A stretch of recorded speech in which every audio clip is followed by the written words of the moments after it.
ಕನ್ನಡದ ನಂಬರ್ 1 ದಿನಪತ್ರಿಕೆ ವಿಜಯವಾಣಿಯಲ್ಲಿ ಪ್ರಕಟವಾಗಿರುವ ಈ ದಿನದ ಮಹತ್ವದ ಸುದ್ದಿಗಳನ್ನು ನೋಡೋಣ. ಪಹಲ್ಗಾಮ್ ಉಗ್ರ ದಾಳಿ ಹಿಂದೆ ಪಾಕಿಸ್ತಾನದ ಕೈವಾಡಕ್ಕೆ 2 ಮಹತ್ವದ ಸಾಕ್ಷ್ಯಗಳು ಲಭಿಸಿವೆ. ಮುಂಬೈ ದಾಳಿಯ ಮಾಸ್ಟರ್ ಮೈಂಡ್ ಭಾರತದ ಮೋಸ್ಟ್ ವಾಂಟೆಡ್ ಭಯೋತ್ಪಾದಕ ಹಫೀಜ್ ಸಯೀದ್ ಖುದ್ದು ಮುಂದೆ ನಿಂತು ಪಹಲ್ಗಾಮ್ ದಾಳಿಗೆ ನಿರ್ದೇಶನ ನೀಡಿದ್ದ ಎಂಬುದು ಬಯಲಾಗಿದೆ. ಅದೇ ರೀತಿ ಅಮೆರಿಕ ಹಾಗೂ ಪಶ್ಚಿಮದ ಕೆಲವು ರಾಷ್ಟ್ರಗಳ ನಿರ್ದೇಶನದಂತೆ ನಾವು ಉಗ್ರರನ್ನ ಘೋಷಿಸುತ್ತಿರುವುದು ನಿಜ ಎಂದು ಪಾಕಿಸ್ತಾನದ ರಕ್ಷಣಾ ಸಚಿವ ಖವಾಜಾ ಎಂ ಒಪ್ಪಿಕೊಂಡಿದ್ದಾರೆ. ಈ ಬೆಳವಣಿಗೆ ನಡುವೆಯೇ ಭಾರತ ದಕ್ಷಿಣ ಕಾಶ್ಮೀರದಲ್ಲಿ ಉಗ್ರರಿಗಾಗಿ ಮನೆ ಮನೆ ಶೋಧ ನಡೆಸಿ ಯುದ್ಧಕ್ಕೆ ಸನ್ನದ್ಧವಾಗುತ್ತಿದೆ. ಈ ಸುದ್ದಿಗೆ ವಿಜಯವಾಣಿ ಓದಿ. ಭಾರತ ಪಾಕ್ ಸದ್ದಿಲ್ಲದೆ ಯುದ್ಧಕ್ಕೆ ಸಜ್ಜಾಗುತ್ತಿರುವ ನಡುವೆಯೇ ಉಭಯ ದೇಶಗಳ ಸೇನೆ ಬಲಾಬಲ ಚರ್ಚೆಗೆ ಗ್ರಾಸವಾಗಿದೆ. ಇದರ ಕಂಪ್ಲೀಟ್ ಮಾಹಿತಿಗೆ ಇಂದಿನ ಸಂಚಿಕೆ ಓದಿ.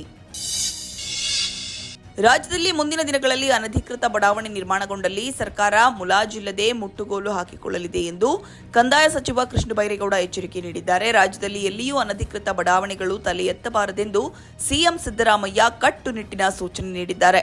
ಈ ಸುದ್ದಿಗೆ ಇಂದಿನ ಸಂಚಿಕೆ ಓದಿ. ಶಿವಮೊಗ್ಗ ಜಿಲ್ಲೆಯ ಮೇಲಿನ ಕುರುವಳ್ಳಿಯ ವಾಗ್ದೇವಿ ಪಿಯು ಕಾಲೇಜಿನ ವಿದ್ಯಾರ್ಥಿನಿ ದೀಕ್ಷಾ ಆರ್ 2024-25ನೇ ಸಾಲಿನ ದ್ವಿತೀಯ ಪಿಯುಸಿ ವಾರ್ಷಿಕ ಪರೀಕ್ಷೆಯ ಮರು ಮೌಲ್ಯಮಾಪನದಲ್ಲಿ 600ಕ್ಕೆ 600 ಅಂಕ ಗಳಿಸುವ ಮೂಲಕ ವಿಜ್ಞಾನ ವಿಭಾಗದಲ್ಲಿ ರಾಜ್ಯಕ್ಕೆ ಟಾಪರ್ ಆಗಿದ್ದಾರೆ. ಈ ಮೊದಲು ದೀಕ್ಷಾ 600ಕ್ಕೆ 599 ಅಂಕ ಗಳಿಸಿ ದಕ್ಷಿಣ ಕನ್ನಡ ಜಿಲ್ಲೆಯ ಕೊಡಿಯಾಬೈಲಿನಲ್ಲಿ ಎಕ್ಸ್ಪರ್ಟ್ ಪಿಯು ಕಾಲೇಜಿನ ವಿದ್ಯಾರ್ಥಿನಿ ಅಮೂಲ್ಯ ಕಾಮತ್ ಜೊತೆ ಅಗ್ರಸ್ಥಾನ ಹಂಚಿಕೊಂಡಿದ್ರು. ಈ ಸುದ್ದಿ ಇಂದಿನ ಸಂಚಿಕೆಯಲ್ಲಿದೆ.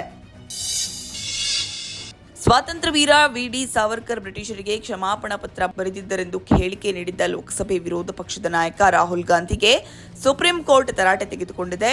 ಮಹಾತ್ಮ ಗಾಂಧೀಜಿ ಬ್ರಿಟಿಷ್ ವೈಸ್ರಾಯ್ಗೆ ಬರೆದ ಪತ್ರಗಳಲ್ಲಿ ನಿಮ್ಮ ವಿಧೇಯ ಸೇವಕ ಎಂದು ನಮೂದಿಸುತ್ತಿದ್ರು. ಹಾಗೆಂದ ಮಾತ್ರಕ್ಕೆ ಅವರನ್ನ ಬ್ರಿಟಿಷರ ಸೇವಕ ಎನ್ನಲು ಸಾಧ್ಯವೇ? ನಿಮ್ಮ ಅಜ್ಜಿ ಮಾಜಿ ಪ್ರಧಾನಿ ಇಂದಿರಾ ಗಾಂಧಿ ಸಾವರ್ಕರ್ ಅವರನ್ನ ಹೊಗಳಿ ಪತ್ರ ಬರೆದಿಲ್ವೇ? ಈ ಸುದ್ದಿಗೆ ದೇಶ ವಿದೇಶ ಪುಟ ನೋಡಿ.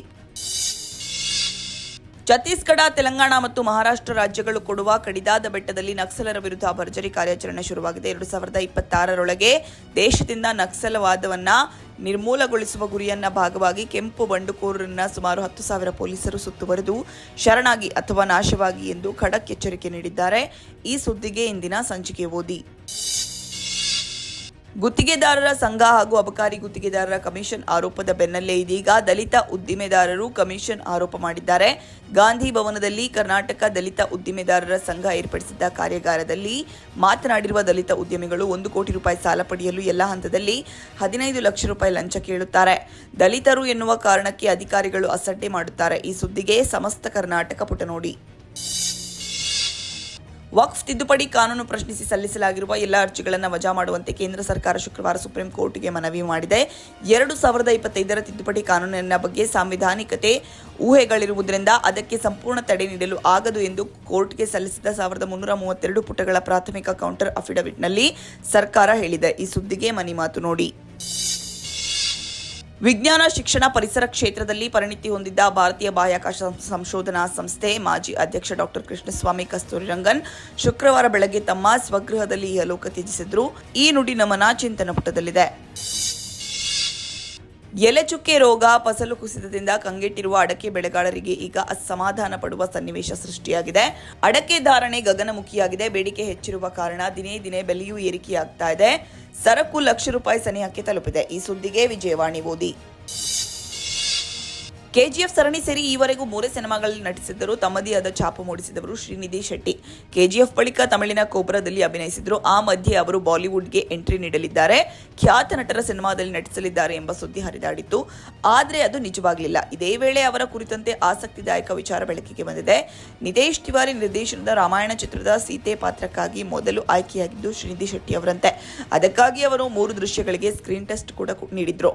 ಈ ಕುರಿತು ಅವರೇ ಮಾತನಾಡಿದ್ದಾರೆ. ಈ ಸುದ್ದಿಗೆ ಉಲ್ಲಾಸ ಪುಟ ನೋಡಿ. ಇವೆಷ್ಟೇ ಅಲ್ಲ, ಮುಂಜಾನೆ ಮಾತು, ಅಂತರಂಗ, ಭವಿಷ್ಯ, ಮನೋವಿಕಾಸದ ಕಾಲಂಗಳು, ಕ್ರೀಡೆ, ಸಿನಿಮಾ, ದೇಶ ವಿದೇಶಗಳ ಭರಪೂರ ಸುದ್ದಿಗಳ ವಿಶೇಷಗಳಿಗಾಗಿ ವಿಜಯವಾಣಿ ಓದಿ.